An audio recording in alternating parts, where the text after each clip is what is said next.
Here's how to grow your business profitably with AI-powered marketing engines. My name is Matt Bellman, and in this part of the series, I will show you how to build your marketing engine and the system that gets the world's attention on your offer. In the last video, we already talked about the foundation of a $10 million business and how to create an offer so good that your ideal clients chase you. But once you have that offer, the real question is, how do you make the world care about you? Because the truth is, you can have the best product, the best funnel, and even the best team. But if nobody knows who you are, none of it matters. Let's dive in. Container number 2, the marketing engines. Build the engine that creates now attention for your brand, for your offer. First, most important question that you should ask is your thought leader strategy. And again, we go into questions, actions, and tools. The biggest question here is, what does winning look like? How will you measure it? What are the milestones? And what will you invest? Time, team, money. What actually should also be here is your offer, your unique value, and your audience, your ideal customer. But because we already have that, find up here, we're not asking the same question again, but it will be part of your thought leader manifest. This is what you're going to bring to the table. For who? For this audience, right? For these ideal clients. And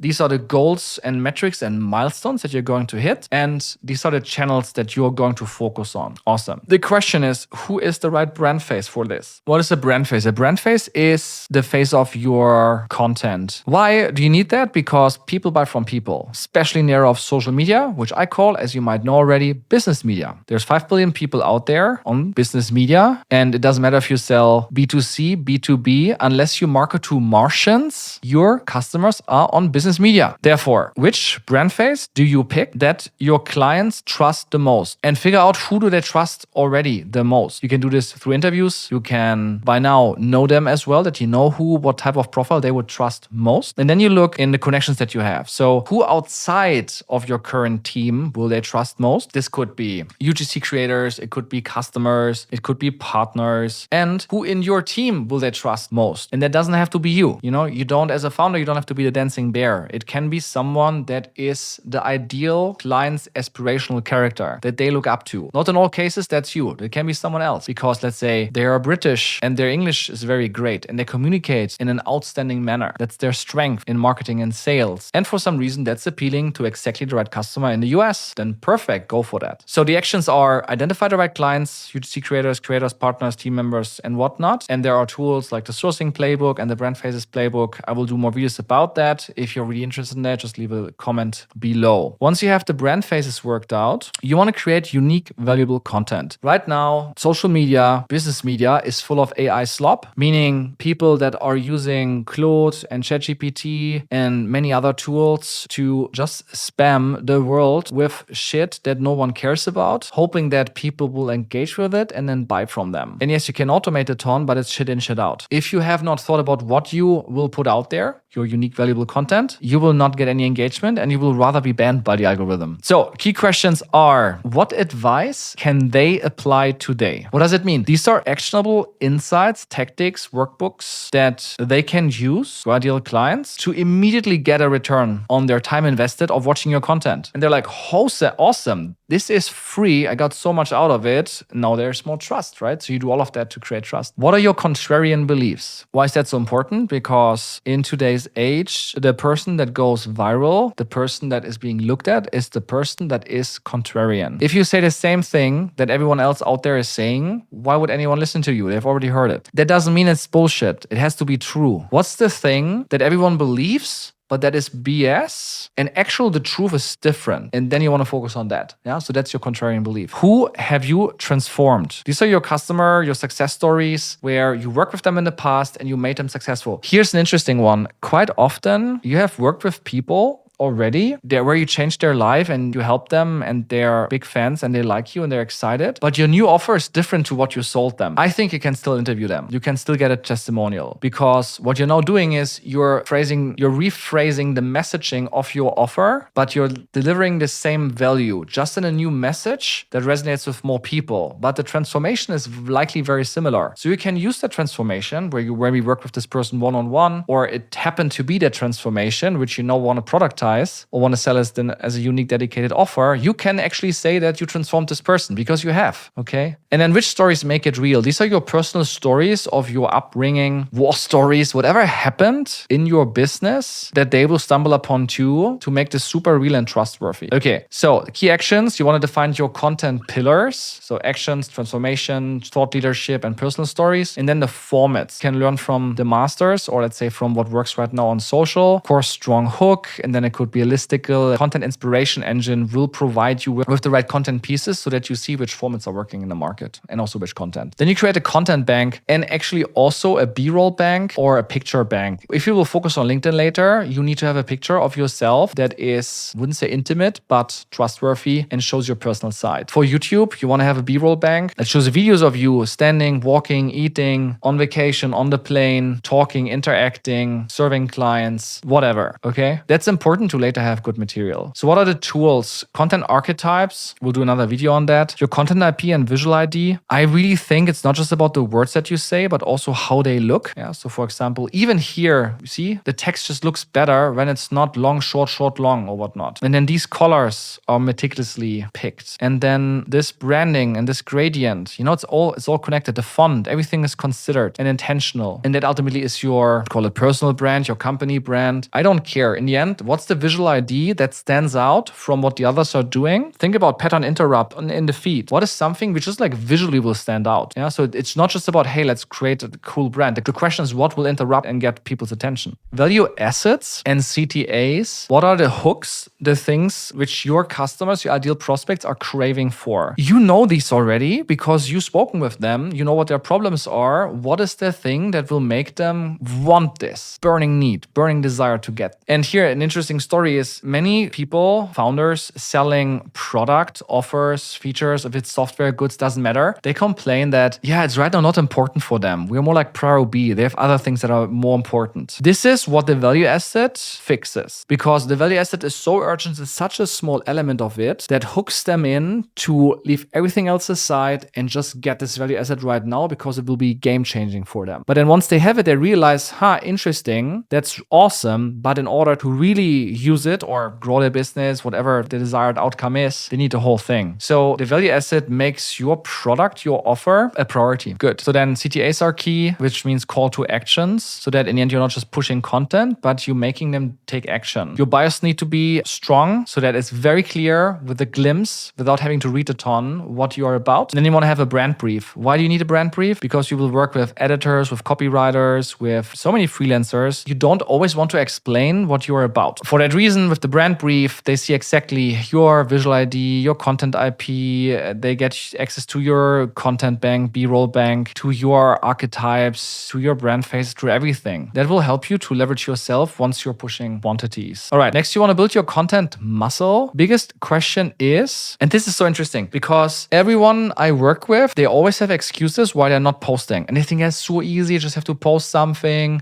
but they're ultimately not posting. And the question is, what's holding you back from posting? Yeah, I don't have an offer yet. Oh yeah, I don't know which channel. There's always a reason. In the end, it's working on your belief patterns to figure out what is really holding you back. Is it the shame that you're not getting a lot of likes and people look at you and think that, she's not successful and your self-image is being destroyed? Yeah, these are all very valid reasons and you have to work on them in order to post. Once you're starting to post, what will make you post regularly? Because you have to build a content muscle. You have to build a habit out of this. And you will realize when you push content, in the beginning, it's painful, it's horrible, it's something that comes on top. First reel I did took me 3 hours to just film it and it still was shit. And today I just feel it's like brushing my teeth. It's natural. I just jump on the thing, I just start talking and I know exactly what I can talk about that is of value. This is because I created a content muscle where I constantly have something to talk about. I get also ideas through my team meetings. I get ideas through my coaching calls. I get ideas through reading books, through watching YouTube and whatever I see out there. The point is you do the same, but you don't have the muscle yet, so you don't know how to translate it into your unique content that is of value to others. And then the question, once you have that, you're posting regularly, what can you improve week on week? If you are not improving every week, for example, your audio, then your hooks, then your visual hook, then your CTAs, then your copywriting, then your images and whatnot, you're not going to become successful. And then you also need to,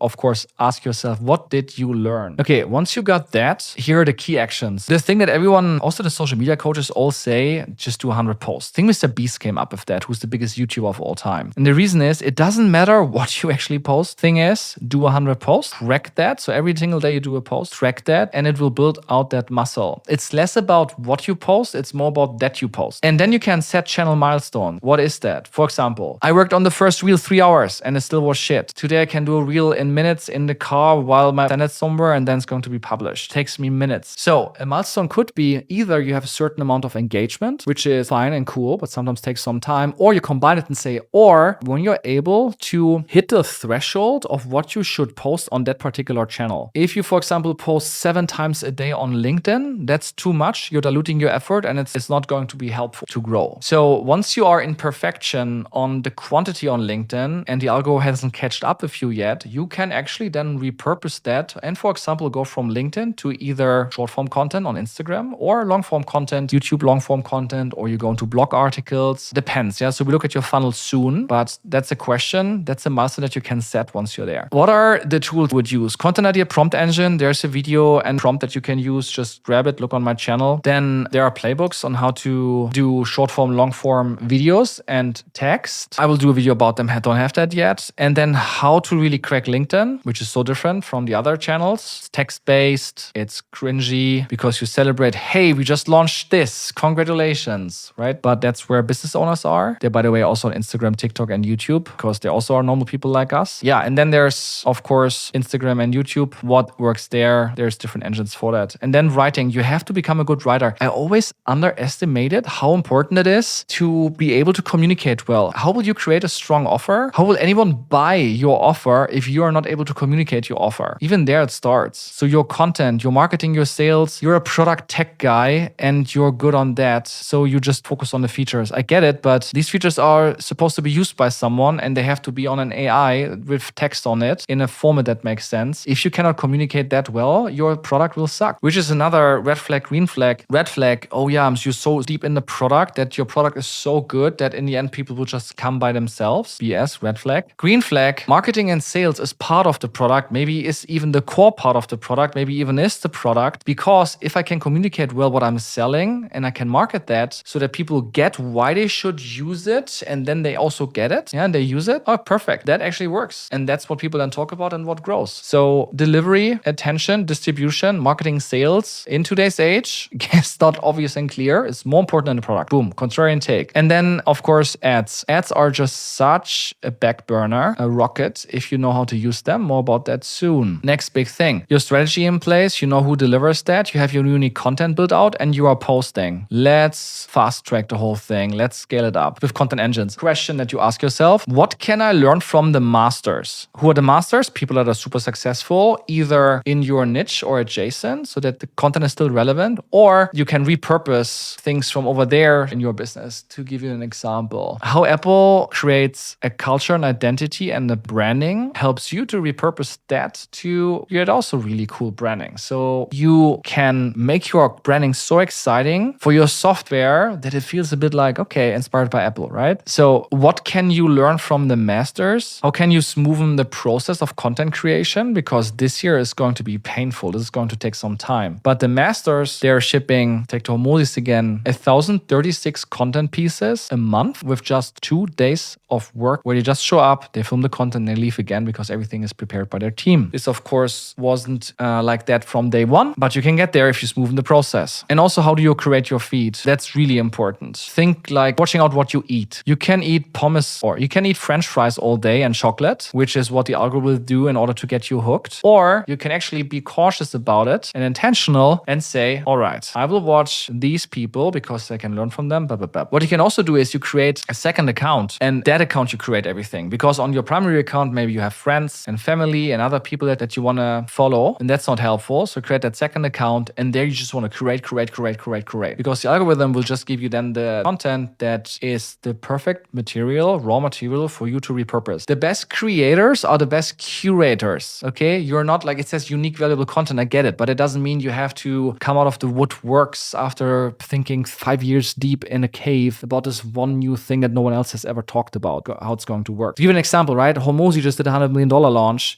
for a book that if you look at the book, this book looks, in terms of the sketches used, in terms of the content, like Russell Brunson's .com Secrets that was launched 10 years ago. Is Hormozy now a fake and is Russell the master? No, because Russell got the stuff from Dan Kennedy. It's like, is Dan Kennedy then the master? No, Dan Kennedy got it from David Ogilvy and from Gary Halbert and so on and so forth, right? Just create the content, repurpose it, and say it in a word and say it in a way that is truthful for you. That is your authentic you. Okay. Therefore, creating your feed is important because great content inspiration. You get the top performing content from the masters, and then you ship quality content at scale in this stage of the content engines. And here are the content engines. The content inspiration engine gives you actually the content from the masters, including all the KPIs on what was their best performing content over the last 12 months or longer. And you can then look at that, repurpose that. You then put that into a production engine where you go from idea stage all the way to posting and analyzing the content that you push to then find the winners. You can then also, once you hit quota or the recommended threshold of content, as we talked about earlier with LinkedIn, it doesn't make sense to post more than one time a day. You can repurpose that for long form, short form, video, or text. And you do that with the content repurposing engine. And then with the promotion engine, you strengthen your bottom of funnel, your middle of funnel to, in the end, to shorten your sales cycle and to increase your sales close rate. Okay. So once you have that, you have an attention engine in place where you can actually get attention with pretty low customer acquisition cost. The scale is not going to be crazy, but you get attention and you have conversations. And if you keep on doing that, that's the organic game. It will take a couple of years and you will make a ton of money. You will also hit 8 figures without a lot of cost. The question that you should ask yourself here in order to graduate from that container is, does content creation feel natural for you? You just switch it on, it's going, it's fun, like brushing your teeth. Do you have an infinite strong list of content ideas where the question is not, what should I talk about, but rather, okay, what are the most highest competing pieces of content that will be of most value for your ideal prospects and clients? It's almost a competition of, okay, what should you record and film first? And lastly, you are able to ship quality content, not AI slop, at scale with little effort. Okay, so that is the marketing engine. And you now have the engines in place that create attention. Attention alone means nothing if you can turn it into revenue. In the third part of the series, I will show you how we build a system that does exactly that.